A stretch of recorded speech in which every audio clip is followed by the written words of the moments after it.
بسم اللہ الرحمن الرحیم۔ السلام علیکم۔ عورتیں تراویح کی نماز کیسے پڑھیں؟ تراویح پڑھنے کا آسان طریقہ سیکھیں۔ حضرت عائشہ صدیقہ رضی اللہ عنہا فرماتی ہیں کہ رسول اللہ صلی اللہ علیہ وسلم نے رمضان کی ایک رات مسجد میں نماز تراویح پڑھی۔ لوگوں نے آپ صلی اللہ علیہ وسلم کے ساتھ نماز پڑھی۔ پھر دوسری رات کی نماز میں لوگ زیادہ ہو گئے۔ تیسری یا چوتھی رات آپ صلی اللہ علیہ وسلم نماز تراویح کے لیے مسجد میں تشریف نہ لائے اور صبح کو فرمایا کہ میں نے تمہارا شوق دیکھ لیا اور میں اس ڈر سے نہیں آیا کہ کہیں تراویح کی نماز تم پر رمضان میں فرض نہ کر دی جائے، چونکہ رسول اللہ صلی اللہ علیہ وسلم نے لوگوں کو اپنے خلفائے راشدین کی سنت پر عمل کرنے کا حکم دیا ہے، لہٰذا ان کا کیا ہوا عمل بھی رسول اللہ صلی اللہ علیہ وسلم کی سنت کے مانند ہے اور ان کی اطاعت بھی رسول اللہ صلی اللہ علیہ وسلم کی ہی اطاعت ہے۔ لہٰذا جب حضرت عمر رضی اللہ عنہ، جو خود خلفائے راشدین 10 مبشرہ میں سے ایک اور بہت فضائل کے حامل ہیں، جلیل القدر صحابہ کرام کی موجودگی میں رمضان المبارک میں باجماعت اہتمام کروایا تو سب نے اس کی تحسین کی، کسی ایک نے بھی نکیر نہیں کی۔ اس لیے تراویح کی نماز سنت مؤکدہ ہے۔ حضور اکرم صلی اللہ علیہ وسلم کے بعد سیدنا حضرت ابو بکر صدیق رضی اللہ عنہ کے دور خلافت میں داخلی اور خارجی فتنوں کی کثرت اور مدت خلافت کی قلت کی بنا پر اس سنت عظیمہ کے قیام کا موقع نہ مل سکا، لیکن سیدنا عمر فاروق رضی اللہ عنہ نے اپنے دور خلافت میں اس سنت کو، جو عارض کی بنا پر موقوف تھی، لیکن اب وہ عارض چونکہ باقی نہیں رہا، جاری فرما دیا۔ اگرچہ تراویح باجماعت حضرت ابو بکر صدیق رضی اللہ عنہ کے زمانے میں نہیں تھی، لیکن چونکہ حضور اکرم صلی اللہ علیہ وسلم نے اسے پڑھایا تھا اور حضرت عمر رضی اللہ عنہ ان لوگوں میں تھے جو اس حقیقت سے باخبر تھے، انہوں نے دائمی طور پر جاری فرما دیا تو انہیں اس کا بھی اجر ہے، اور قیامت تک جو لوگ عمل کرتے رہیں گے ان کا بھی اجر ہے۔ بخاری شریف میں حضرت عائشہ رضی اللہ عنہا کی روایت میں ہے، ایک رات رسول اللہ صلی اللہ علیہ وسلم مسجد میں تشریف لائے اور نماز پڑھی۔ لوگوں نے بھی آپ صلی اللہ علیہ وسلم کے ساتھ نماز پڑھی۔ ان نمازیوں نے صبح ہونے پر دوسرے لوگوں کو بتایا تو دوسری رات مجمع بہت بڑھ گیا اور حضرت صلی اللہ علیہ وسلم کے ساتھ لوگوں نے تراویح کی نماز ادا کی۔ تیسری رات باتیں سن کر لوگ بہت اکٹھے ہو گئے، حتیٰ کہ مسجد کی تنگ و مانی ظاہر ہونے لگی۔ اس شب صبح کی نماز سے فارغ ہو کر حضرت صلی اللہ علیہ وسلم نے لوگوں پر متوجہ ہو کر ارشاد فرمایا کہ میں خطرہ محسوس کرتا ہوں کہ کہیں تم پر یہ نماز فرض نہ کر دی جائے اور پھر تم اسے پڑھ نہ سکو گے۔ تراویح کی نماز جس طرح مردوں کے لیے پڑھنا ضروری ہے، اس طرح عورتوں کے لیے بھی اس نماز کو پڑھنا ضروری ہے۔ بہت سی خواتین اس غلط فہمی کا شکار ہوتی ہیں کہ وہ یہ سمجھتی ہیں کہ شاید تراویح کی نماز صرف مردوں کے لیے پڑھنا ضروری ہے، عورتوں کے لیے اس نماز کو پڑھنا ضروری نہیں ہے۔ حالانکہ یہ بہت بڑی غلط فہمی ہے۔ یاد رکھیے کہ تراویح کی نماز سنت مؤکدہ ہے، بغیر کسی شرعی عذر کے اس کو چھوڑیں گے تو گناہ گار ہوں گے۔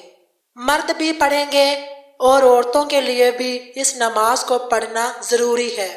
عورتیں تراویح کی نماز کو بغیر کسی شرعی عذر کے چھوڑیں گی تو گناہ گار ہوں گی، اس لیے عورتیں بھی اس نماز کو ضرور پڑھیں۔ اب مسئلہ یہ ہے کہ مرد حضرات تو مساجد چلے جاتے ہیں جہاں پر باقاعدہ تراویح کی نماز جماعت کے ساتھ ادا کی جاتی ہے، لیکن خواتین گھر کے اندر اس نماز کو کس طریقے سے پڑھیں؟ اس نماز کے پڑھنے کا طریقہ کیا ہے؟ اس نماز کی نیت کیسے کریں گی؟ اس نماز میں کون کون سی صورتیں پڑھی جائیں گی؟ سب سے پہلے تو ہم عشاء کے 4 فرض پڑھیں گے۔ عشاء کی نماز کے 4 فرض پڑھنے کے بعد پھر ہم 2 سنت مؤکدہ ادا کریں گے۔ اس کے بعد وتر نہیں پڑھیں گے، پھر 20 رکعت تراویح کی نماز ادا کی جائے گی۔ 20 رکعت تراویح کی نماز پڑھنے کے بعد پھر وتر پڑھیں گے۔ 4 فرض پڑھ لیے، 2 سنت پڑھ لیے، پھر اس کے بعد 20 رکعت تراویح کی نماز ہے اور وہ 2 رکعت کر کے پڑھی جائے گی، یعنی 2 رکعت پڑھ کے سلام پھیر دیں گے، پھر اس کے بعد 2 رکعت، اس طرح سے 2 رکعت کر کے 20 رکعت تراویح کی نماز ادا کی جائے گی۔ اگر آپ 4 رکعت پڑھتی ہیں تو تب بھی کوئی حرج نہیں ہے، نماز ہو جائے گی، لیکن مناسب یہ ہے کہ 2 رکعت کر کے پڑھی جائے۔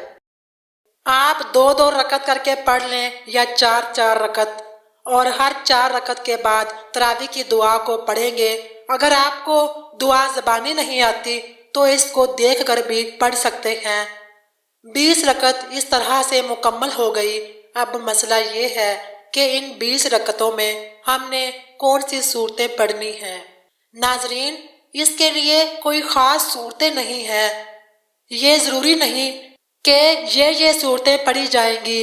جو بھی آپ کو قرآن پاک کا حصہ آتا ہے، کوئی صورتیں بھی آپ کو زبانی یاد ہیں، 10 صورتیں آتی ہیں تو 10 پڑھ لیں، 5 آتی ہیں تو 5 پڑھ لیں۔ جب صورتیں ختم ہو جائیں گی، ابھی تراویح کی نماز باقی ہے، تو پھر دوبارہ سے ان کو دہرائیں۔ تراویح ابھی بھی باقی ہے تو پھر دوبارہ سے دہرائیں۔ اسی طریقے سے تراویح کی نماز میں جو صورتیں آپ کو آتی ہیں وہ صورتیں پڑھتی جائیں گی، اور اس طریقے سے 20 رکعت تراویح کی نماز ادا کریں گی۔ اگر آپ کو صرف 4 صورتیں آتی ہیں، یعنی چاروں کل آتے ہیں، تو تب بھی آپ کی نماز آسان طریقے سے ادا ہو جائے گی، یعنی 2 رکعتوں میں آپ نے 2 کل پڑھ لیے، اس کے بعد پھر 2 رکعتوں میں پھر 2 کل پڑھ لیے۔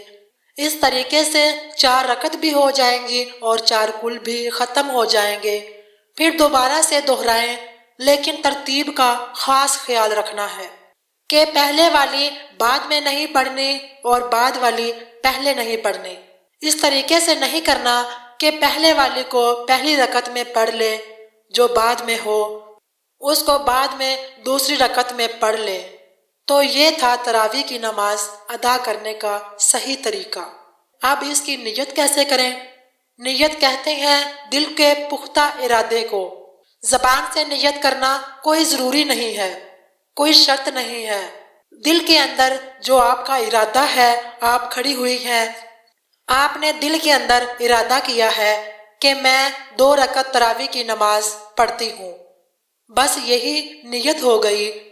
اس کے علاوہ کوئی زبان سے نیت کرنا کوئی ضروری نہیں ہے، لیکن زبان سے نیت کرنا مستحب ہے۔ اگر آپ زبان سے نیت کریں تو اس طرح بھی کر سکتے ہیں کہ میں نیت کرتی ہوں 2 رکعت نماز تراویح واسطے اللہ تبارک تعالیٰ کے منہ میرا کعبہ شریف کی طرف، اللہ اکبر۔ یہ طریقہ ہے نیت کرنے کا زبان سے، لیکن کوئی ضروری نہیں ہے۔ 20 رکعت ختم ہو جانے کے بعد پھر دعا پڑھیں گے، دعا کرنے کے بعد پھر وتر کی نماز پڑھی جائے گی، کیونکہ ہم نے پہلے وتر کی نماز نہیں پڑھی تھی۔ پھر چاہے تو آپ نفل بھی پڑھ سکتے ہیں، چاہے تو نہ پڑھیں، وہ آپ کی مرضی ہے۔ یہ نماز تراویح ادا کرنے کا طریقہ ہے۔ عورتوں کے لیے بہتر یہی ہے کہ تنہا تراویح کی نماز پڑھ لیں۔ اگر گھر میں جماعت ہو رہی ہے تو جماعت میں بھی شریک ہو سکتی ہیں، لیکن عورتوں کا امامت کرنا درست نہیں ہے۔ عورتوں کی امامت کی کئی صورتیں ہیں۔ کوئی حافظہ خاتون ہے، وہ اپنے گھر کے مرد اور عورت کی امامت کرے، یہ ناجائز ہے، اس لیے کہ عورتیں مردوں کی امامت نہیں کر سکتی ہیں۔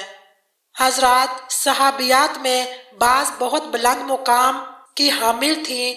حضرت عائشہ رضی اللہ عنہا کا عمل تقویٰ میں صحابہ کی نگاہ میں بلند مقام تھا۔ حضرت عائشہ صدیقہ رضی اللہ عنہا کا عمل تقویٰ ہے۔ حضرات صحابہ مشکل مسائل میں ان سے رجوع کیا کرتے تھے، لیکن کوئی ایک واقعہ بھی ایسا مذکور نہیں ہے کہ عورتوں نے مردوں کی امامت کی ہو۔ حدیث میں ہے کہ آپ صلی اللہ علیہ وسلم نے فرمایا، عورتوں کو پیچھے رکھو جیسے اللہ نے ان کو پیچھے رکھا ہے۔ حدیث سے معلوم ہوتا ہے کہ عورتوں کو مردوں سے پیچھے کھڑا ہونا چاہیے، اور اگر عورتوں کو مردوں کا امام بنا دیا جائے تو عورت کا مردوں کے آگے ہونا لازم ہو جائے گا۔ اس لیے عورتوں کے لیے مردوں کی امامت ناجائز اور حرام ہے۔ موجودہ حالات میں بعض لوگوں نے یہ بھی سوال کیا ہے کہ گھر میں حافظہ عورت ہے اور مردوں میں کوئی بھی امامت کرنے کا اہل نہیں ہے، یا مرد کو زیادہ قرآن یاد نہیں ہے، تو کیا عورت اپنے محرم مردوں کی امامت کر سکتی ہے؟ ظاہر ہے کہ اس کا حکم بھی عدم جواز کا ہے۔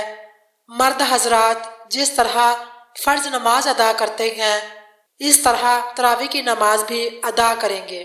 دعا ہے کہ اللہ ہم سب کو دین کی سمجھ عطا فرمائے، آمین یا رب العالمین۔ ناظرین، ویڈیو پسند آئے تو لائک کا بٹن دبا دیجئے گا اور کمنٹ باکس میں آمین ضرور ٹائپ کیجئے۔ اللہ حافظ۔